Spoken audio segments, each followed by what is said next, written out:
तुम्हाला सांगितलं ना एकदा, नाही जायचं तर नाही जायचं. जावा, झोपा गप्प. ठीक आहे. बघितलं सासूबाई, तुमचा मुलगा माझ्या मुठीत आहे. मी म्हणेल तो तसा करतो. खरंच तो तुझ्या मुठीत आहे की तू त्याला पकडून ठेवलंस? पकडून बिकडून काय नाही, मी जे करते त्याच्या भल्यासाठीच करते. हो ते मान्य आहे, पण त्याला स्वतःचं काय करून देतेस का? तो माझा नवरा आहे, त्याला जसं वागवायचंय तसं मी वागवेल. तुम्ही मध्ये पडू नका. तुझा नवरा आहे ग, पण माझा मुलगा आहे तो. त्याचे प्रेम करतेस ना, मग मुठीत धरून ठेवायची काय गरज आहे? सोडून दे ना. सोडून दिलं ना की नातं सुटतं. आणि जास्त घट्ट झालं तर नातं तुटतं.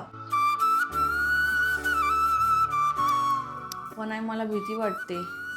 तो माझ्यापासून दूर जाऊ नये म्हणून मी असं वागते. भीतीतून धरलेलं नातं कधीच टिकत नाही. म्हणजे तो माझ्या मुठीत गुदमरतोय? हो, तो तुझ्या मुठीत आहे म्हणून त्याला मोकळा श्वास घेता येत नाही. आई, मग मोकळ्या श्वासासाठी काय करायला हवं? हातात हात धरून साथ दे, बंधनासारखं वागू नकोस. हो आई, आजपासून मुठीत नाही, मनात ठेवेल. बस तिथंच नातं टिकतं.